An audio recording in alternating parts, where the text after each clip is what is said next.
Hey everybody, this is Freddy with LeviathanScuba.com. Did you know the mask was the #1 item that controlled your experience, good or bad? How the heck do you pick just the right one anyway?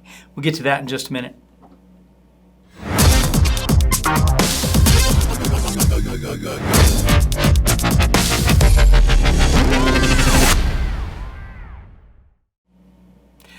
When we did this before, this was our #1 watched how-to video.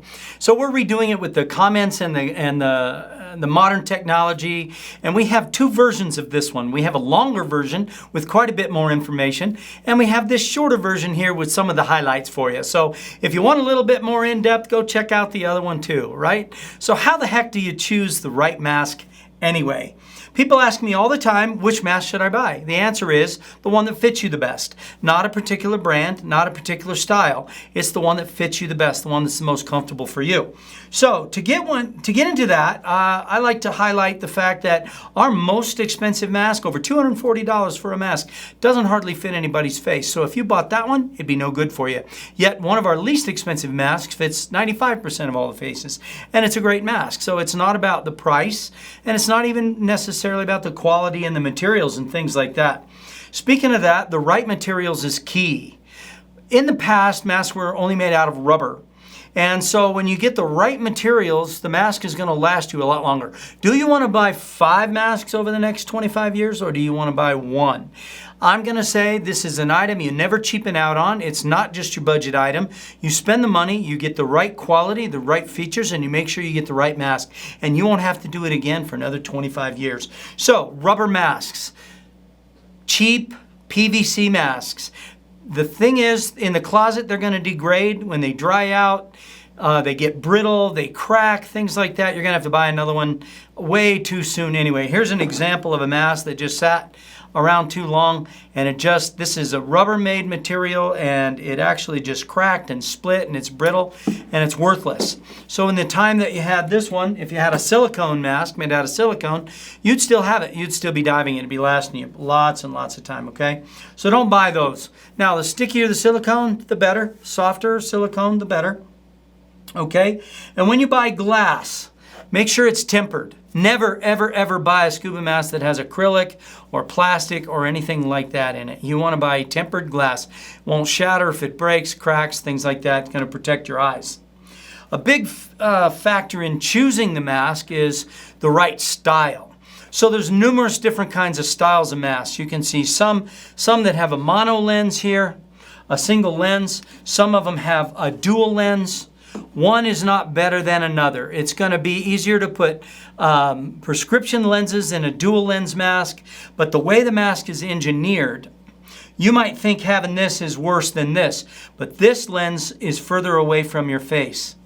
Therefore, you would see a stanchion that's there. This one is much closer to your eyes. And it's like putting your finger right on the bridge of your nose. You can't even see it, so it doesn't get in your way. It totally depends on how the mask was engineered.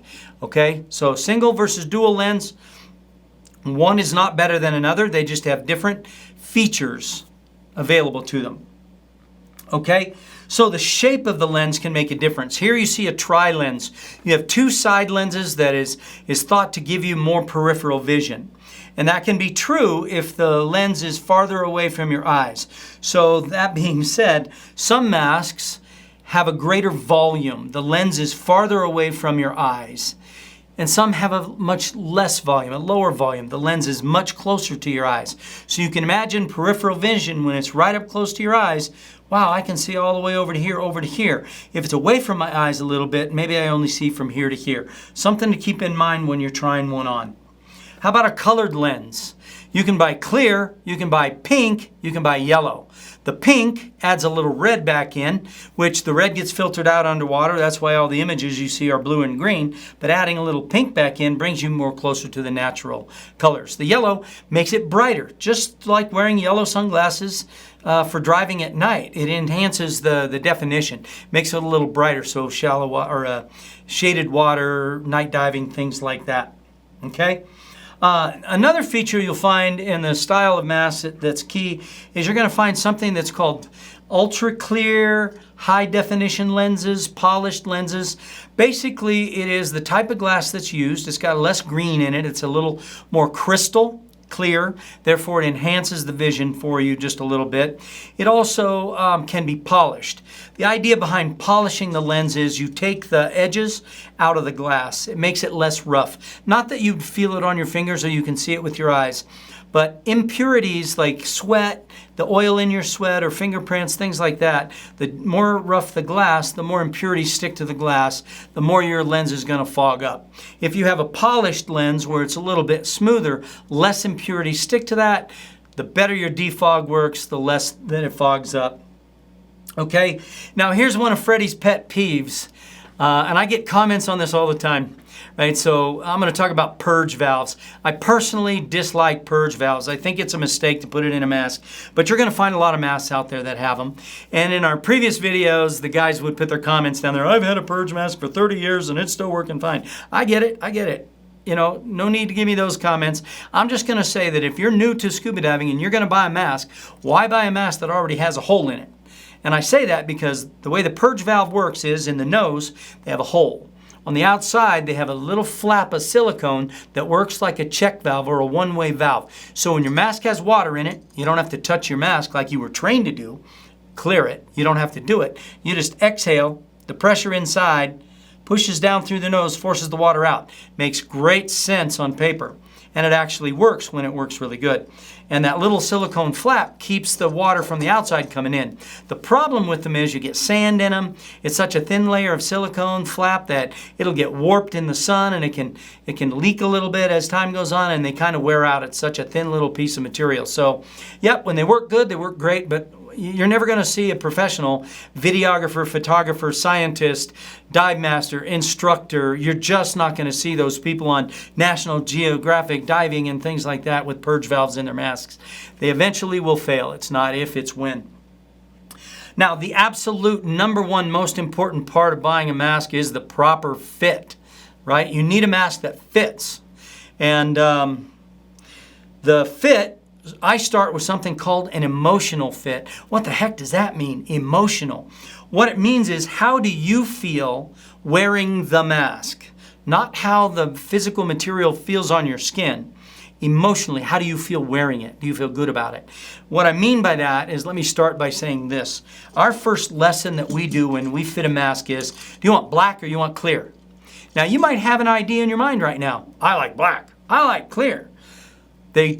One is not better than the other. They just do two different things. So let's start with black. When people use a black skirt, it doesn't allow any outside light to interfere or to come inside the mask.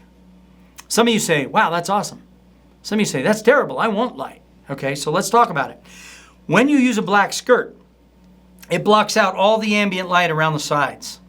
And the only light you see is what's bouncing off the fish or the coral or the underwater scenery. So you're seeing the image with light coming into your eyes. It allows you to focus more on what you're looking at. And some people will even say it makes it seem a little sharper, a little clearer to them. That's what the black does. Think about going to the movies. If they left the light on in the movie theater while you're watching the movie, it's going to drive you a little crazy. So this is for the person that doesn't just have to have light. They're getting enough through the lens, okay? Same exact mask, but it allows light in. So that light comes in, you feel, some people use the words, I feel less claustrophobic. I feel like I can see, like everything's brighter, like it's sunnier, and I like that better. One of the drawbacks is, like when you're on the surface snorkeling, the light can come through the sides, bounce off the lens, back into your eyes, give you a little bit more of refraction and things like that. But, you know, you just try. And here's the best test there is. Put the clear on, look around, see what it feels like. Put the black on, look around, see what it feels like. Do it a couple of times, you will come up with an answer. Which one you like better. That's the one you go with, emotional fit, okay? You can also get them in colors. If you notice, the oceanic shadow mask comes in different colors. These block the light, but they're not black. So they match your suit, they match your other gear, and just makes it a little bit more fun. Okay, so the next thing we're going to get into is we're going to get into the physical fit of the mask. This is how it physically fits you. The best demonstration I can give you is this. This is how most people do it. They take it, they put it on their face, they suck in, it sticks to their face, it fits, right? Wrong. This mask does not fit me, even though you saw it stay on my face. What do I mean by that? Okay, every mask is made with two seals, an outer seal and an inner seal. They wouldn't put the inner seal in there for no reason. The most important seal on the mask is the inner seal. When you put a mask on your face, look in a mirror. If the seal fits you, touches your skin is what I mean, all the way around, without mushing it on, pulling the strap real tight, any of that, it'll fit you. Now, it should fit you with gravity alone. No pressure, no strap pressure, no nothing. So if I take this mask and I sit it on my face and I let gravity go and I inhale, it doesn't stick to my face. Why? Because this mask doesn't fit me. I can force it to fit, but it doesn't fit me naturally. You want the one that fits you naturally, because guess what? You take the time, you spend the money for a quality mask. I spend time with people, and let's say this was the mask that we chose for them. I tell them, look, it took us an hour. We found the right mask. This mask fits you. This mask doesn't. This mask does. This mask doesn't. The difference is, by tightening the mask to your face, by pulling the strap too tight, you've distorted the skirt. It no longer fits you. So you can force your face to conform to the mask by over-tightening, but that's not good, because you get seams in your face, you get headaches. If you wore it properly, it's going to leak, so you don't want to do that. I have people all the time, 97% of the people, over-tighten their mask. I say, why not be comfortable? When I fit them and I put the strap and it's barely on there and the mask is just sitting on their face comfortable, I say, is that comfortable? And they go, yeah, but it's too loose. I go, how do you know? I don't know, just kind of feels loose. I go, inhale through your nose, lightly, and they inhale. And it sucks right to their face. Guess what? If it doesn't leak air, it's not going to leak water, right? Makes sense. So take the time, fit the mask properly, gravity only, no strap, no pulling tight, and then when you put it on your face, don't snug it down, okay? Briefly, the size of the skirt. That's going to make a difference. If you have a narrow face, a smaller person maybe, something that's a little bit narrower, a little smaller is going to fit great. Okay, if you need something a little bit bigger, a little bit wider, something like this HD by Tusa, that's going to fit great. Now, bigger window into the ocean means you see more, right? Can be, depending on the lens, big mono lens, big giant lens, it can fit further away from your face, so you need a bigger lens to see everything. But if you had tiny little lenses, but they were really right up close to your eyes, the peripheral vision is much greater, because that's what's determined, how close or how far it is away from your eye. Right? So, okay. Under your nose, that can make it a little difference too. Every mask is a little bit different, so I'm going to show you this Seos mask. If you look very closely here, you're going to see a little ridge, okay? You can see the different thickness of the silicone if you look closer right here. Very thin flap, and then the silicone gets a little thicker when you get away from it or up. So under your nose, you either have a mustache or you have some sort of contour underneath your nose. The silicone's a little thinner, so it conforms to the skin better underneath there. Okay? That thinness can help seal better when you have, say, a mustache, for example. So what I will do is, you want to make sure you have enough room for a snorkel or a regulator in your mouth. You're trying this on in the showroom, and it comes down to here. But if it came down too far to the edge of your lip, when you put a snorkel in your mouth, your lip changes and you push it out, and no longer does the mask fit you. So you want to make sure that it fits you with a snorkel or a regulator in your mouth. You can almost always tell by just putting your tongue over your teeth. Just try a little bit while you're wearing it, suck in through your nose, see if it fits like that. Okay, now when you have a mustache, you have a few choices. One, shave the mustache off, okay? If it's no big deal, you're growing back fast, you're good. Next, you can shave just 1/4 of an inch underneath your nose. You put that mask on, it seals right there. You might ride it up just a touch. Sits right there, sits against the skin, you're good to go. The other thing you can do, and you have to be careful when you do this, is there are products made to smooth the mustache out. They're silicone based for a silicone mask so they don't hurt it. Something, they call it mask seal. Some people use beeswax, things like that. And you just kind of rub it into your mustache and it just kind of has a little goop underneath there. And when you stick it on, it seals really good, lasts you a couple of dives, and you're good to go. You might have to reapply later. Never, ever, ever, ever use anything petroleum-based when you're dealing with a silicone mask. I say that because people try chapstick, they try Vaseline. It's going to eat the mask, and remember, underneath the lip is the thinnest part. You're going to get that to shred, get little holes in it, just disintegrate with petroleum over time. And yeah, I know people that said, I've tried it, but they want to buy a new mask every 5 years. That's up to them. But if you use petroleum-based on silicone, it's going to eat the materials. So I'm going to talk to you just a little bit about different features in masks. And the number one advice I'm going to give you is avoid gimmicks. Every mask tries to invent something new to sell you that mask. But I'm going to say that sometimes those gimmicks, they don't last long. For one, you're not taking the time to buy the right mask. You're buying the gimmick and taking the mask along with it. I'll give you an example of what I'm talking about. Okay? You'll see some masks that have a camera built in on the top.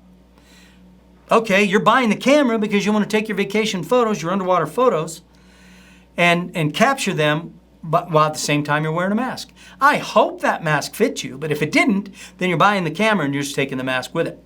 Okay, camera breaks down eventually, floods, whatever. Now you got a mask you either don't want to use or look stupid because you got a camera up there you're not using.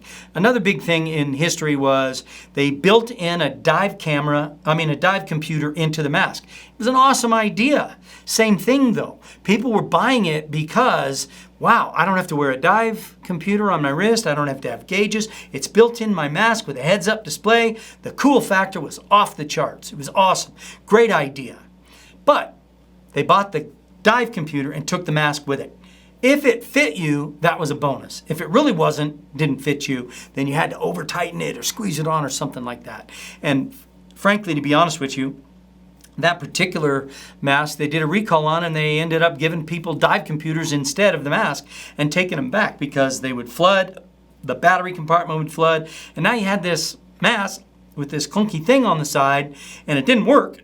And you had to wear a dive computer anyway, and that was a $1,500 mask. You want to wear a $1,500 mask without a dive computer in it? I don't think so, right? Okay.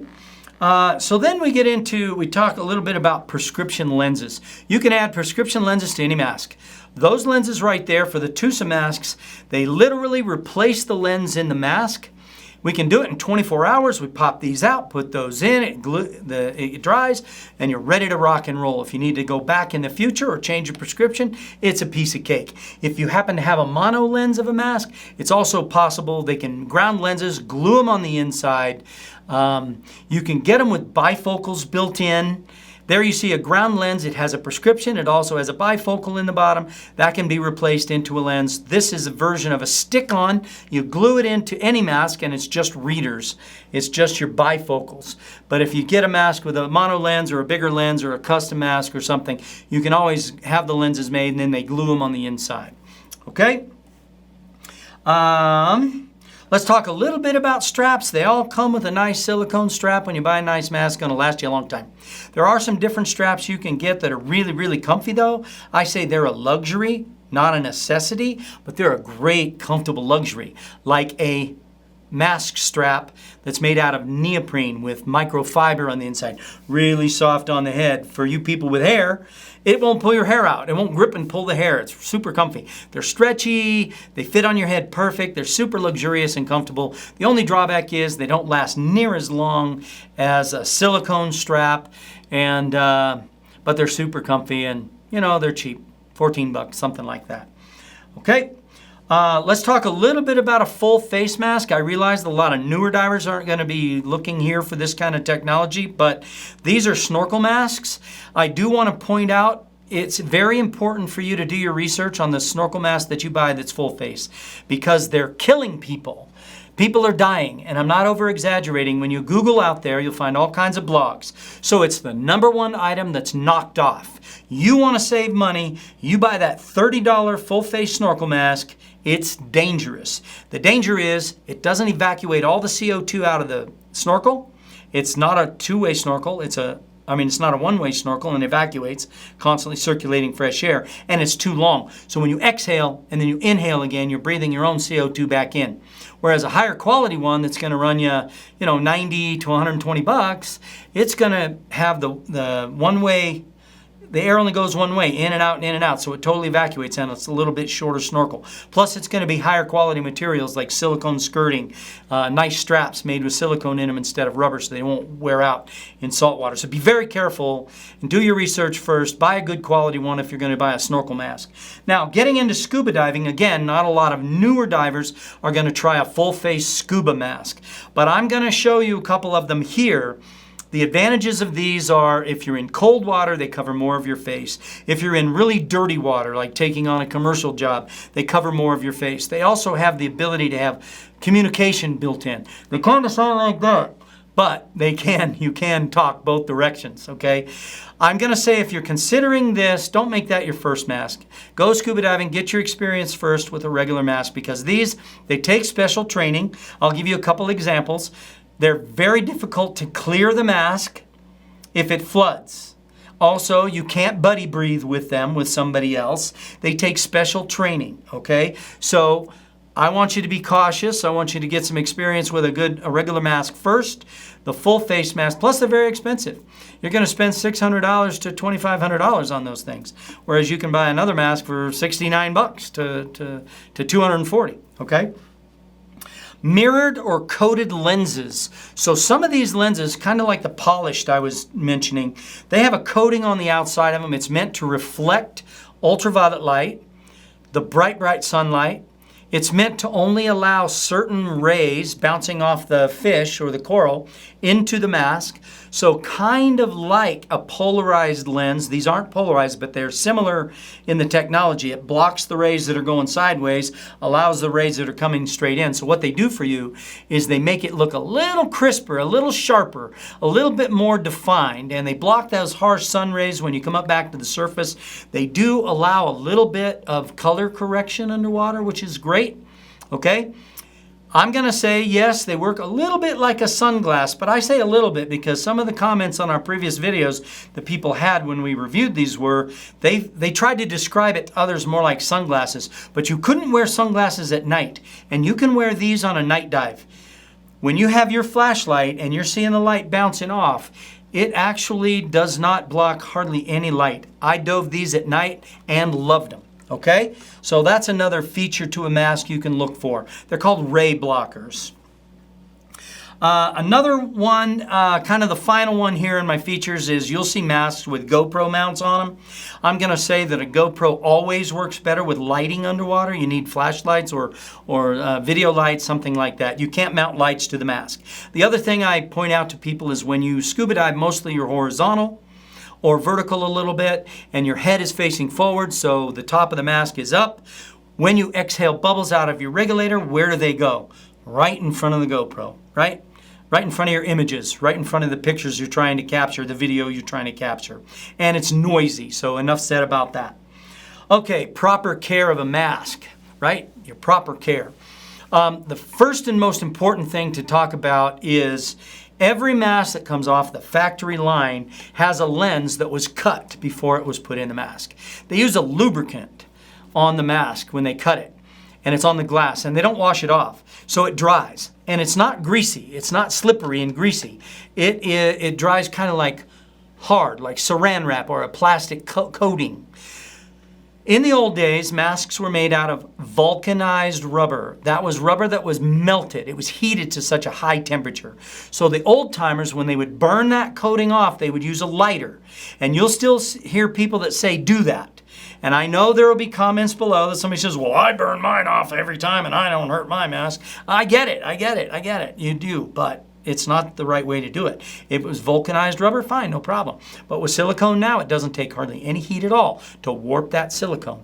And many of the modern masks are molded. The silicone is molded right to the glass. You get any kind of a warp in there from heat, and your mask, you could have just ruined it just trying to clean the lens when it's brand spanking new. So I'm going to say don't use a lighter, period. Just don't do it, okay? go spend the $6 and buy the right product to clean the mask. There's also lots of other tricks, you know. Toothpaste, I use toothpaste. I use, you know, soft scrub. I use pot and pan cleaner. I've seen all of it used. And will it work? Yeah, if you have a mild abrasive in there, you can scratch that material off, which is fine, and it works. The problem, again, when I talk about modern masks with silicone that wraps around the lens, when you're in there scrubbing with toothpaste and you're scrubbing with, you know, soft scrub or something, you're pushing just a tiny little bit of that material underneath the silicone, between the lens and the silicone. Where they're not touching each other, it's not sealing. Make sense? So the right product is silicone based. When you scrub it, it cleans that stuff off of there, and it actually enhances the stickiness of the silicone to the glass, so it makes it better for $6. Yeah, you can get a much bigger bottle of the soft scrub for a lot cheaper, but why? Do it the right way. Plus, I can tell when you and I meet on a dive boat somewhere, I can tell you've been cleaning your mask with some sort of soap, because you got a black mask and there's a little teeny white ring right around the edges of the silicone where all that stuff got shoved underneath, and it dries white and you can't get it out of there. Okay? Here's the next thing. This is a little bit of a pet peeve for me, and I kind of try to start a campaign. I hope you pick this up. But a lot of people, they talk about defogging their mask. First of all, let me talk about the right product. You buy a product that's meant to defog it. It's silicone based, puts a thin coating on there, and even though you'll see people defog their mask every dive, most of them don't have to. You do a defog product, it's going to last you 5 dives, maybe 10 dives, okay? And that product is good. And what's it going to cost you? $6, $7, $8, okay? That's the right material to use. Now, I spit in my mask. It's free. I get it. I spit in my mask when I was young too. But here's the problem. Not everybody's going to get pink eye or a bacterial infection in their eye, but it does happen. When you spit in your mask, you rub it around, you get a little under the silicone. The bacteria lives in salt water and fresh water. Your eyes have salt water in them. You get bacteria in there, you can get an infection. So you're a risk taker. That's fine. You can spit in there. At best, it's still only going to last you 1 dive. And not all the time is it going to last you 1 dive. Okay? You use the defog, it's going to last you 5 or 6 dives, right? And so there's a benefit to use the right product. How about something that's not meant for it? A lot of dive boats, and I bring this up to them when I see them because I'm a champion for this, but a lot of dive boats use baby shampoo or Dawn dishwashing liquid or something like that. You're pouring that crap in the ocean, right? You're putting Dawn dishwashing liquid in here. All it's really doing is cleaning the lens. It's not really defogging. It's just that a super clean lens won't defog for a little while, or it won't fog up for a little while, okay? So you put Dawn dishwashing liquid in there, or baby shampoo or something like that, and you rub it around. You cleaned any of the impurities off the lens. Great. You rinse it, and you go. Well, that rinse gets in the ocean. Look up the chemical compounds of baby shampoo. Do you want to go take baby shampoo and just pour it into the ocean? If I did that, you think the internet would go abuzz with, what an idiot, what's that guy doing putting dishwashing liquid into the ocean, just pouring it in there? It's no good for it. So you put it on your lens, where's it going to be? Going to make it to the ocean. Buy the stuff that's meant for it, $6, $7. You're going to keep all us dive people in business. You want us to be in business so you can buy this cool stuff, right? Okay, next, rinse your gear really, really well. That doesn't mean dipping it in the swimming pool on the way back to your hotel room. That means putting it in the sink, rinsing it with tap water. I'm even going to say sometimes rub it a little bit. Just rub the lens, rub the silicone, because sometimes salt crystals that get into the little nooks and the crannies, in the buckle, and the edges of the strap, between the seams, it's going to sit there and it's going to degrade it over time. No chlorine in the pool, right? When you're totally done diving, you're back home, you're going to let the mask sit for a while, you know, seasonally, or you finished your trip, you're not going to go for another year. Go get yourself some food grade silicone. It's a liquid. It's a milky looking liquid, and it's in a little bottle, and it's very liquidy, and you can put it on a cotton ball or put it on a rag or something like that, and you're going to get it kind of, you know, wet on the cotton ball, and you're just going to rub your silicone. Just rub it all over. Rub it on the strap, right? Take the strap out of the buckle, rub it on there and everything. Don't rinse it off. Just let it sit. You're good to go. Don't put it on the lens, because then you have to wash it really good to get it off, because it is a little greasy, okay? So, I talked way too fast. I tried to make this one quick for you, right? So we have a short one for those people that don't want to listen to the long ones. Remember, we have another one. It's 47 minutes long, but man, does it have a lot of info. We do this for you. We do it to protect you from buying junk. I want you to love scuba diving. I want you to have a passion for the underwater world. And if your mask fogs up all the time or leaks on you all the time, or you have to over tighten and you get a headache every time, you're going to hate it. I absolutely want you to love it. Okay, so that's why we do this. Y'all take care. Take a look at our other reviews and be safe out there. You know, we have a lot of fun making these videos. Hopefully, it makes you smile. If you can think of someone else that might get benefit from these videos, why don't you share it with them? And you know how you can help us? Hit that like button.